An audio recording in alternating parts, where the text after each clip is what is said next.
Hi everyone, this is Arpit Singh. Welcome to your channel study for sure. एक बार फिर से आप सभी का स्वागत है। आज हम बात करेंगे INC 5 की मीटिंग के बारे में, जो कि प्लास्टिक पोल्यूशन के ऊपर हुई थी और क्या इसके रेपरकशंस रहे, यानी कि रिजल्ट क्या रहे और क्या हमने अपनी जो टारगेट्स हैं वो रखे या नहीं रखे। कंप्लीट डिटेल एनालिसिस करूंगा, क्योंकि वर्ल्ड में प्लास्टिक पोल्यूशन की जो अभी के लिए प्रॉब्लम है वो बढ़ती जा रही है और ये एक ऐसी चीज़ है जो कि डिग्रेडेबल नहीं है, या फिर इसको 400-500 साल तक लग जाते हैं डीकम्पोज होने के लिए। शुरू करते हैं INC 5 की मीटिंग के बारे में, जो कि रिसेंटली 5th एडिशन इसका कंडक्ट करवाया गया, क्योंकि पहला एडिशन हुआ था 2022 में। उससे पहले ये समझो कि ये पर्टिकुलर बात करती है ग्लोबल प्लास्टिक ट्रीटी के बारे में। देखो, लाइफ साइकिल अगर प्लास्टिक्स का देखें, प्लास्टिक बैग देखो 20 साल तक चलता है, कॉफ़ी कप 30 साल, प्लास्टिक स्ट्रॉ जो आप यूज़ करते हो 200 साल, और देखो ग्लास बॉटल 1 मिलियन ईयर्स। आप समझ रहे हो, plastic bag 10 to 20 years, plastic bottle 450 साल। और देखो यही नहीं, आप रोज़मर्रा की ज़िंदगी में कभी ना कभी आपने कैन का उपयोग किया होगा, जैसे कि रेड बुल वगैरह पी होगी, something like that, right. Pepsi भी आ जाती है, वो भी 200 साल तक चलती है। क्या आप समझ सकते हो कि इसकी कितनी संभावना है कि all over the world pollution कितना ज़्यादा हम कर रहे हैं। और ये ऐसा पोल्यूशन है जिसको डिग्रेड होने में मिलियन ऑफ ईयर्स भी लग जाते हैं, जैसा कि मैंने बताया, राइट। अभी के लिए ओवर 3300 डेलीगेट्स जो हैं वो इस मीटिंग में मौजूद थे, जो कि 170 के करीब कंट्रीज से बिलोंग करते हैं और 440 के करीब जो ऑर्गेनाइजेशन है वो भी वहां पर मौजूद थी, राइट। और इसको हेड किसने किया? Ambassador of Ecuador to UK, जिनका नाम है Luis Vayas Valdivieso, if I am pronunciating correct. अभी के लिए ये समझ लो कि INC की फुल फॉर्म क्या है, inter governmental negotiating committee on plastic pollution. और ये चीज जैसे कि मैंने बताया कि 2022 से स्टार्ट हो गई थी। अभी पर्टिकुलर हम इसमें जो चीज एड्रेस करते हैं वो है प्लास्टिक प्रोडक्ट्स हो गए, वेस्ट मैनेजमेंट, फाइनेंस, उस पर कैसे डेवलपिंग कंट्रीज को हेल्प करनी है, या फिर इसकी इंप्लीमेंटेशन वगैरह वगैरह, राइट। और अभी अगर बात करें कि यूनाइटेड नेशन एनवायरमेंटल असेंबली जो है, इन्होंने भी एक चीज़ प्रॉमिस की थी वर्ल्ड में कि हम कहीं ना कहीं प्लास्टिक को लिमिट करने वाले हैं, यानी कि इसको हम एक तरीके से ख़त्म करेंगे। एंड प्लास्टिक पोल्यूशन थीम भी रखा गया था, इसके बारे में भी बताऊंगा। बट ये समझो कि INC एक ऐसा ग्रुप है जिसने डेवलप किया है इंटरनेशनल लीगली बाइंडिंग इंस्ट्रूमेंट, जिसको ILBI भी बोल देते हैं, जो कि पर्टिकुलरली प्लास्टिक पोल्यूशन के बेसिस पर है। और ये एक रेजोल्यूशन के द्वारा यूनाइटेड नेशन एनवायरमेंटल असेंबली में लाया गया था 2022 में। इस रेजोल्यूशन का नाम था रेजोल्यूशन 5/14।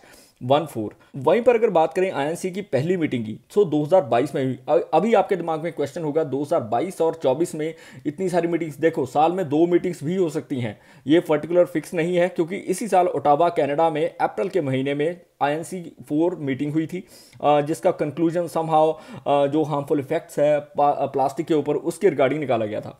अभी के लिए क्वेश्चन ये है कि इस बार क्या कोई कमिटमेंट हमने की? देखो, इस बार कोई कंसेंसस ही नहीं बना, यानी कि कोई किसी तरह का कोई भी कमिटमेंट नहीं ली गई कंट्रीज़ के द्वारा, क्योंकि कहीं ना कहीं जो ऑयल प्रोड्यूसिंग कंट्रीज़ हैं, लाइकवाइज सऊदी अरेबिया, वो इसमें कहीं ना कहीं एक इशू क्रिएट कर रहे हैं कि अगर हम इस पर ध्यान देंगे, एंड करेंगे प्लास्टिक पोल्यूशन या इसको लिमिट करेंगे, तो हमारी इकॉनमी को नुकसान होगा, राइट, समथिंग लाइक दैट। सो इस पर एक पर्टिकुलर जो डिसीजन लेना चाहिए था वो कंट्रीज़ के द्वारा नहीं लिया गया।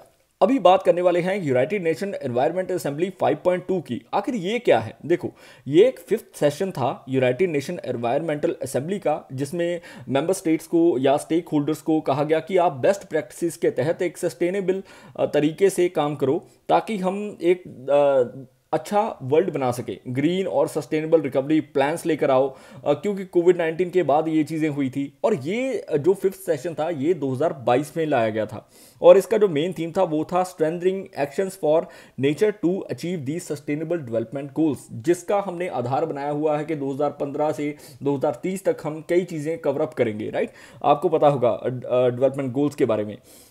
ये जो सेशन था ये पर्टिकुलर नायरोबी कीनिया में हुआ था, और इस पर मेन जो फोकस था वो यही था कि कैसी स्ट्रेटजी हमने लेकर आनी है। ये था UNEA 5.2।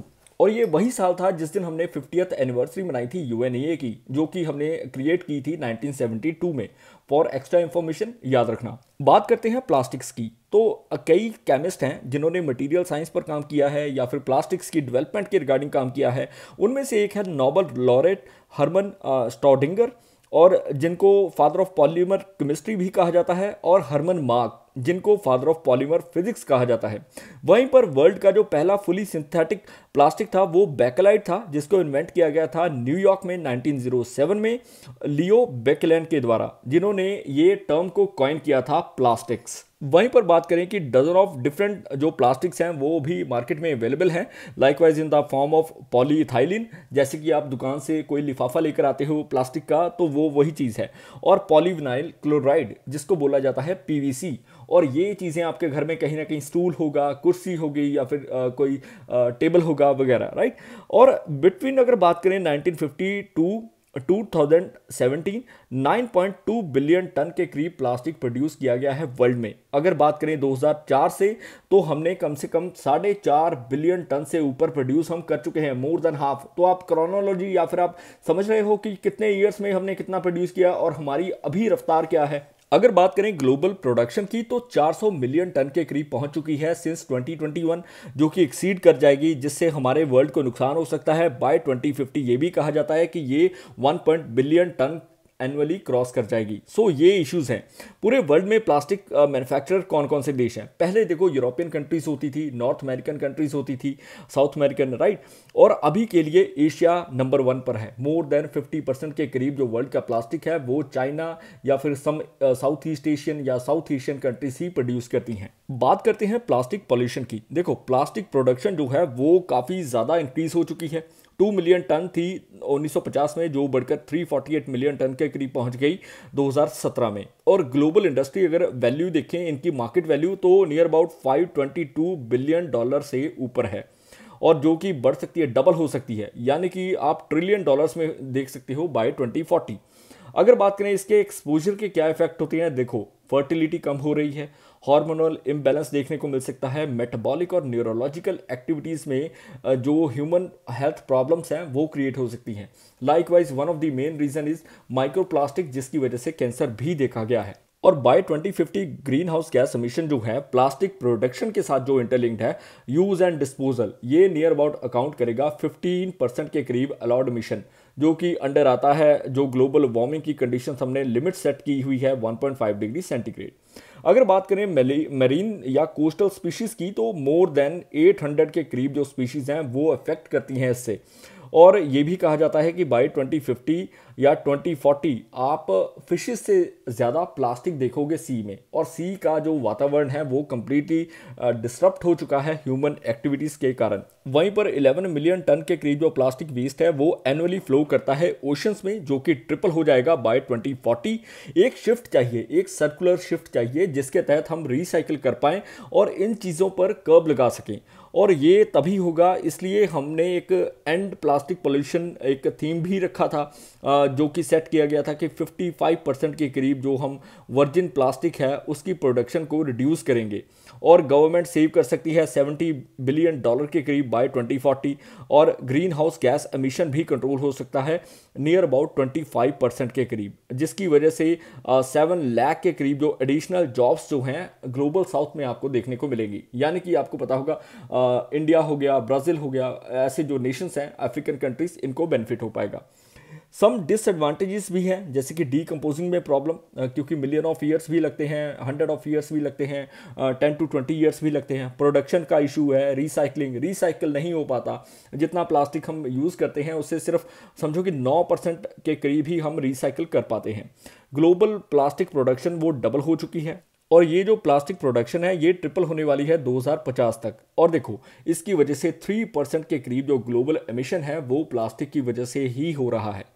और हैवी यूज़ ऑफ जो प्लास्टिक हम करते हैं ये एनवायरनमेंट डिग्रेडेशन का एक बहुत बड़ा कारण बनेगा। बात करते हैं INC 5 के की फीचर्स के बारे में, यानी कि इस साल गवर्नमेंट चाहती क्या थी या फिर कंट्रीज प्लान क्या कर रही थी। देखो production to disposal, extended producer responsibility, जो कि हमारे देश में भी हम इम्प्लीमेंट कर रहे हैं, और मल्टीलेटरल फंड चाहिए जो कि अवेलेबल नहीं हो पा रहा। कंट्रीज जो हैं कंसेंसस पर, यानी कि एक पर्टिकुलर जो समझो कि मेजॉरिटी पर नहीं पहुंच रही, एम्फसाइज करती हैं पर्टिकुलर जो प्राइवेट प्रोडक्शन को, प्राइवेट सेक्टर्स को या फिर सिविल सोसाइटी को कि मिलकर काम करो, एक ट्रीटी लेकर आओ जिसके तहत लिमिट्स लगाई जा सकें और रिन्यूएबल किया जा सके प्लास्टिक को, यानी कि एक प्रपोज्ड रेगुलेशन चाहिए हमें। द रीज़न बीइंग इसको प्रोड्यूस करने में 3000 प्लस जो केमिकल्स हैं वो यूज़ होते हैं जो कि काफ़ी ज़्यादा टॉक्सिक हैं और वल्नरेबल हैं towards the health of women and children, क्योंकि ये एक्सट्रीम कंडीशंस को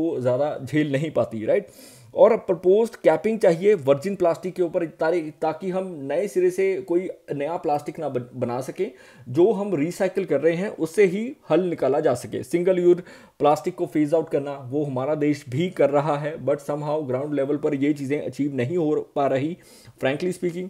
और देखो, स्टेक होल्डर्स की एक रिस्पॉन्सिबिलिटी होनी चाहिए, यानी कि कुछ प्रॉपर जो पार्टिसिपेशन है वो पब्लिक प्राइवेट पार्टनरशिप के तहत हो, और कंट्रीज़ को भी इम्प्लीमेंट करनी होगी वेरियस तरह की जो डेवलपमेंटल इकोनॉमिक कंटेक्स्ट के रिगार्डिंग जो भी स्ट्रेटजीज़ हैं, ताकि उनको भी नुकसान ना हो और वर्ल्ड का जो वातावरण है वो भी सही रहे।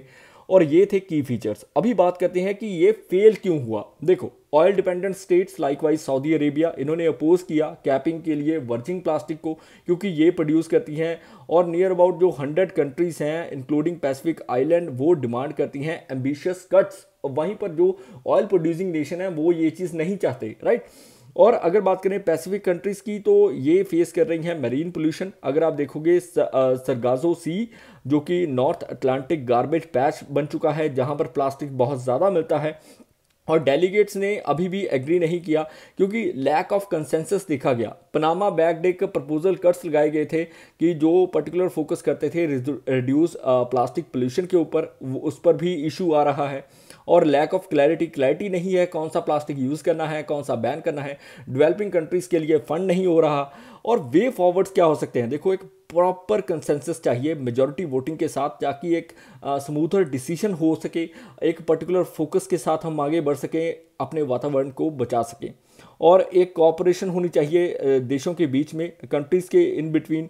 और अभी के लिए हम इक्विटेबल फाइनेंसिंग मॉडल लेकर आ सकते हैं। आई होप आज का लेक्चर आपको पसंद आया होगा। किसी प्रकार की भूल होगी तो मैं क्षमा चाहूँगा। Please do like, subscribe, share और कमेंट में। You have a successful day ahead. Bye bye.